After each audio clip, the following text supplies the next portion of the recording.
في رحلة تطوي الدروب بين المدائن والشعوب بحضرة الذكر الحكيم وحدنا رب القلوب وحدنا رب القلوب في رحلة تطوي الدروب بين المدائن والشعوب بحضرة الذكر الحكيم وحدنا رب القلوب وحدنا رب القلوب ولحفظ آيات الكتاب لقد أتينا كل باب نمضي على درب الصواب من قبل أن تجلو الخطوب من قبل أن تجلو الخطوب في رحلة تطوي الدروب بين المدائن والشعوب. Bagi orang yang ingin menghafalkan Al-Quran, penting untuk menjauhi teman-teman yang tidak baik dan jauhi orang yang negatif. Karena saat menghafal Quran, Anda dituntut dalam situasi yang kondusif. Jika di dekat Anda orang yang tidak baik, dia akan mempengaruhi Anda. Jadi pilihlah teman yang baik. Sebab jika tidak, dia akan mempengaruhi Anda dalam menghafal kitab Allah Subhanahu wa Ta'ala. Kita ambil contoh. Anda duduk dengan teman satu kantor yang cenderung negatif. Lalu Anda bilang padanya kalau Anda ingin menghafalkan Al-Quran. Dia akan bilang, apa Anda bisa? Anda harus tahu diri. Seandainya Anda sudah berjuang keras, Anda sudah berusaha maksimal dalam menghafal, namun dengan banyaknya perkataan negatif yang Anda dengar, semuanya bisa rusak. Anda akan sulit menghafal Quran. Sangat berbeda dengan teman yang cenderung positif yang mengatakan baik-baik. Dia akan bilang, saya akan bantu Anda, apa yang bisa saya bantu, Anda butuh apa? Katakan saja apa yang bisa saya lakukan untuk membantu Anda menghafal Quran. Inilah teman yang baik. Contoh lain, saya ingin menjadikan anak saya penghafal Quran. Teman yang tidak baik akan mengatakan, hai, anakmu baru 6 atau 7 tahun, jangan buat mereka sulit, jangan sekarang. Tundalah dulu, barang sebentar saja. Inilah teman yang negatif. Dia akan selalu menghalangi Anda. Temanilah orang-orang yang baik. Jangan dekati yang tidak baik. Biarkan saja masuk telinga kanan dan keluar lewat telinga kiri. Dekatilah orang yang mendukung Anda. Sebelum saya berpindah pada sisi lain, tolong dengarkan baik-baik. Bagi yang ingin menghafal Quran ataupun yang tidak, bila Anda tidak ingin menghafal Quran, Allah tidak akan membantu Anda. Tapi jangan halangi yang lain. Dan ucapkan dengan kata yang baik. Dalam episode yang lalu telah saya sampaikan sebuah hadis bahwa seseorang yang membaca 1 huruf dalam Quran, dia akan dapat 10 kebaikan dan alif lam mim 30 kebaikan. Berilah semangat dengan kata-kata seperti tadi agar lebih dekat untuk menghafalkan Al-Quran dengan kata-kata yang baik, dengan hadis. Jadi sebaiknya ucapkan kata-kata yang baik sehingga semua orang bisa mencapai hafalan Quran dengan kata-kata baik dan jauhi teman-teman yang negatif. Wahai para penghafal kitab Allah Subhanahu wa Ta'ala.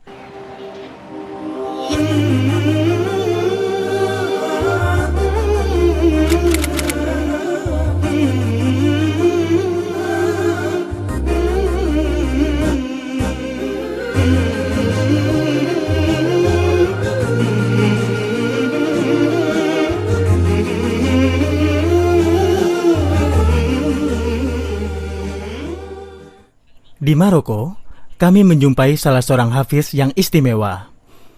Pemilik suara yang sangat indah, serius dan sabar, sehingga dia mencapai kesempurnaannya dalam hafalan. Itu disebabkan teman-teman yang baik di sekitarnya. Contoh yang ada di hadapan kita ini, jika kita kenal melalui kisahnya bersama kitab Allah, membuat kita lebih semangat dalam menghafal Quran. Kita datang kembali, kita dekati, kita hafal, setelah selama ini kita biarkan. Sekarang kita bersama satu contoh dari para qori yang bersuara merdu dari negara Arab Maroko, negara saudara kita yang kita sayangi, Syekh Ahmad Al-Khalidi. Syekh Ahmad, apa kabar? Marhaba. Semoga Anda baik, insyaAllah. Alhamdulillah. Semoga Allah memberikan keberkahan. Kami ingin tanya kisah Anda bersama kitab Allah Subhanahu wa Ta'ala. Segala puji bagi Allah yang telah memberikan hafalan Al-Quran kepada saya. Tidak diragukan bahwa hal itu terjadi karena beberapa sebab. Di antara sebab tersebut adalah teman-teman saya para hafiz yang memberikan semangat. Dan semenjak saya kecil, saya memang sudah mencintai Al-Quran. Dan sejak dini, saya sudah membaca Al-Quran dengan bertajwid. Masya Allah. Setelah saya kehilangan penglihatan saya, pandangan saya pada batas tertentu menjadi hilang, saya belajar di madrasah Alawi untuk orang-orang cacat di kota Astafi. Pada saat itu berapa usia Anda? 7 tahun. Iya. Saya belajar di tempat tersebut selama 5 tahun. Saya mempelajari huruf Braille Kemudian saya usulkan kepada orang tua saya untuk masuk sekolah Iya. hafalan Quran. Tadinya ayah saya ragu, tapi saya berhasil meyakinkannya. Jadi tadinya ayah Anda juga ragu? Iya, karena dia punya pandangan tertentu soal itu. Iya. Setelah itu, saya berhasil meyakinkan. Dan alhamdulillah, dia memberikan ijazah dan mendiktekan kepada saya 1/8 Al-Quran. Kemudian saya menulisnya dengan cara braille. Saya pastikan kebenarannya. Kemudian saya hafalkan hari demi hari. Setelah itu saya membacanya di hadapan para syekh. Saya mendengar Anda juga menulis Al-Quran lengkap dengan huruf braille. Cara braille ini pemirsa adalah cara penulisan untuk orang-orang yang tunanetra. Iya benar. Iya. Dengan taufik dari Allah, alhamdulillah saya bisa menulis seluruhnya. Selamat untuk Anda. Alhamdulillah. Kebanyakan tunanetra di tempat kami menghafal dengan cara mendengar. Iya. Karena tidak semua bisa mengikuti sekolah dengan cara braille ini. Iya. Karena sekolah dengan cara braille ini belum tersedia di berbagai kota. Iya, dan saya yakin itu berat sekali ya. Iya, berat, Iya. berat sekali. Iya. Anda menulis 1/8, kemudian memastikan kebenarannya. Ya, memang ada Iya, kesulitan semuanya tertentu. demi Al-Quran. Dan Anda memang tidak perlu khawatir karena setelah perjalanan Anda yang berat bersama Al-Quran ini, Allah telah berjanji akan memberikan kebaikan untuk Anda di dunia dan di akhirat. Alhamdulillah. أصحاب الجنة يومئذ خير مستقرا وأحسن مقيلا ويوم تشقق السماء بالغمام ونزل الملائكة تنزيلا الملك يومئذ الحق للرحمن وكان يوما على الكافرين عسيرا ويوم يعض الظالم على يديه يقول يا ليتني اتخذت مع الرسول سبيلا يا ويلتى ليتني لم اتخذ فلانا خليلا لقد ضلني عن الذكر بعد إذ جاءني وكان الشيطان للإنسان خذولا إنه سكنى لصدري وهو أنسي عند قهري إنه سكنى لصدري وهو أنسي عند قهري ودوائي في ابتلائي إنه نور لقبري ودوائي بابتلائي إنه نور لقبري إنه نور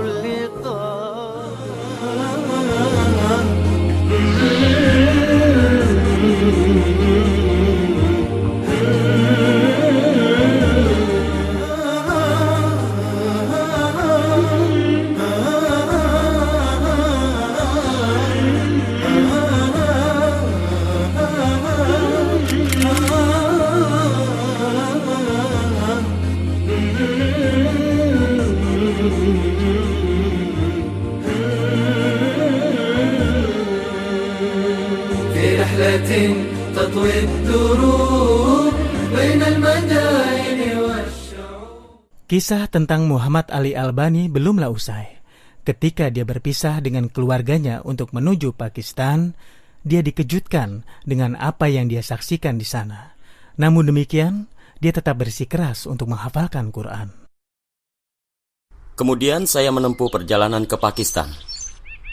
Dari Albania ke Istanbul, saya melakukan perjalanan udara. Iya. Saat itu, saya tidak membawa banyak uang.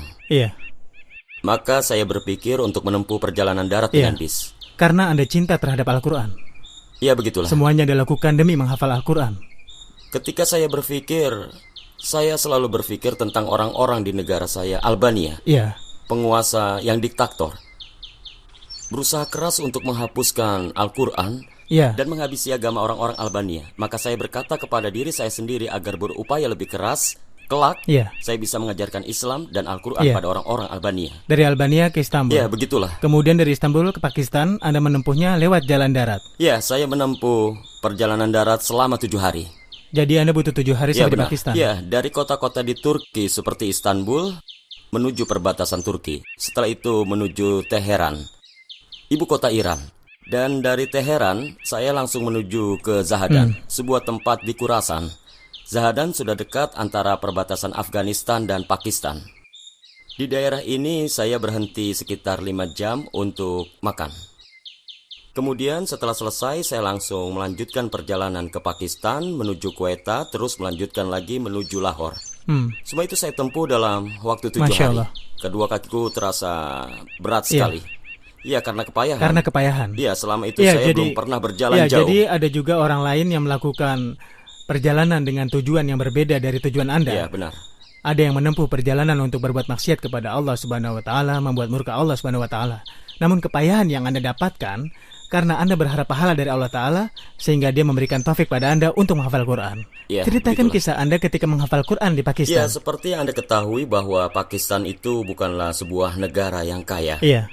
Saya masuk ke dalam sebuah madrasah di sana, di sebuah kampung yang sangat Iya. terpencil. Subhanallah, kampung itu dihuni oleh orang-orang miskin. Pertama kali saya masuk tentu membuat perasaan ini sangat tidak enak karena Iya. Anda tahu kan saya berasal dari Eropa. Anda juga tahu bahwa Turki adalah negeri yang indah. Indah. Kemudian saya sampai di tempat yang seperti itu di Pakistan. Saya jadi Dan berkata, Anda merasa saya di seperti mana? itu ya? Iya. Tapi Masya Allah, para ustadz Iya. sangat santun Iya, dalam iya. bergaul. Dia menyambut dengan penuh kehangatan dan penghormatan yang Iya. besar. Mereka semua benar-benar ramah. Indah sekali jika Anda bisa menghafalkan Al-Quran 1 atau 2 juz di awal perjalanan Anda. Coba bayangkan, Anda bisa mencapai target menghafal seluruh Al-Quranul Karim. Jangan bilang tidak bisa, apalagi baru mulai. Pikirkan bahwa Allah Subhanahu wa Ta'ala telah memilih kita. Dengan izin Allah, kita bisa menghafal Quran. Pengalaman saya ketika saya menghafal 3 juz, saya mendatangi ayah saya rahimahullah. Kemudian saya bilang, saya baru menghafal 3 atau 4 juz. Kapan saya bisa menyelesaikannya? Lalu beliau bilang, tidak hai Fahad. Mulai sekarang, kamu harus yakin bahwa kamu bisa. Dengan niatmu yang tulus kepada Allah Subhanahu wa Ta'ala, maka Allah akan memberikan taufik. Mimpikanlah bahwa kamu bisa menghafal. Ya salam. Saat Anda sedang di kantor atau di mobil atau di rumah Anda, ingatlah hadis Nabi Shallallahu Alaihi Wasallam bahwa orang yang mahir membaca Quran akan bersama para malaikat. Bacalah mulai dari bangun tidur. Bacalah dan naiklah. Bacalah dengan tartil sebagaimana engkau membacanya di dunia. Al-Quran akan datang di hari kiamat untuk memberi syafaat pada pembacanya. Seluruh perkara ini akan membuat Anda ingin menghafalkan Al-Quran. Dan saya sendiri dalam alamat website, Anda bisa membuka dan juga bisa menyaksikan hadis-hadis yang mengangkat dan membuat Anda bersemangat yang disebutkan oleh Nabi Shallallahu Alaihi Wasallam tentang keutamaan menghafalkan Al-Quranul Karim. Berapa tahun Anda menghabiskan waktu menghafal Quran di Pakistan? Anda memulainya di usia 17 tahun. Demi Allah, saat itu saya berada di Pakistan. Saya dalam keadaan sakit cukup lama. Kira-kira sebulan di madrasah. 1 atau 2 minggu di rumah sakit. Udara di Pakistan tidak begitu bagus. Terkena polusi? Ya, hanya untuk tajwid membutuhkan waktu sekitar Anda pertama 2,5 kali bulan. harus belajar berbahasa Arab kan untuk membaca Ya. Al-Quran? Ya. Saya memulai dengan huruf-huruf hijaiyah, yaitu Iya. alif, ba, ta, sa, jim, ha, ho. Iya. Kemudian beranjak ke tajwid. Di bahasa Albania tidak ada huruf ho Ya. dan juga short. Tidak ada. Ya, tidak ada. Oh. Dan juga sulit sekali bagi saya untuk mengatur nafas, apalagi harus mengucapkan huruf sod atau ko Ya. Jadi memang tidak ada ya? atau dot. Tidak ada dalam bahasa kami huruf kof. Dulu huruf kof ini sangat susah, hanya bisa diucapkan dengan cara Kira-kira tertentu. menghabiskan waktu berapa bulan? 2,5 bulan. Belajar huruf dan juga belajar tajwidnya. Iya, benar. Iya. Kemudian saya memulai menghafal Al-Quran. Iya. Awalnya saya menghafal 2 halaman setiap harinya. Berulang-ulang. Setiap hari? Iya, benar. Setiap hari dari juz Iya. amma begitu? Iya, dari juz amma. Tapi sakit saya Jadi Anda sakit? mempengaruhi. Berapa lama? 2,5 tahun saya sudah bisa menghafal lengkap 2,5 Al-Quran. tahun adalah Iya, pencapaian yang bagus. Itu luar biasa. Di tempat kami, di negara-negara Arab, sebagian orang yang memang sudah berbahasa Arab masih membutuhkan waktu yang sangat panjang untuk menghafalkan Al-Quran. Sedangkan Anda telah meninggalkan Albania, melampaui perjalanan yang berat, kemudian sampai di Pakistan. Dan hal inilah yang ingin kami ceritakan Ya, kepada dan para ketika pemirsa. saya mulai Ya. masuk di madrasah itu, guru saya bilang, Anda sudah terlampau tua, Anda tidak akan bisa Ya. menghafal Al-Quran. Iya, Tidak akan iya mungkin. benar. Karena hafalan di masa kecil itu jelas akan jauh lebih mudah. Ya. Sedangkan kalau kita sudah dewasa akan sulit karena pikiran kita sudah tidak fokus dan logika otak kita sudah berubah. Dan dia benar, tapi tekad Anda yang kuat itulah. Ya, saya Ya. juga bilang pada guru saya, jangan bilang begitu guru. Saya sudah menempuh 7.000 kilometer hanya untuk menghafal Al-Quran. Anda bilang saya sudah terlalu tua, tidak bisa menghafal Al-Quran.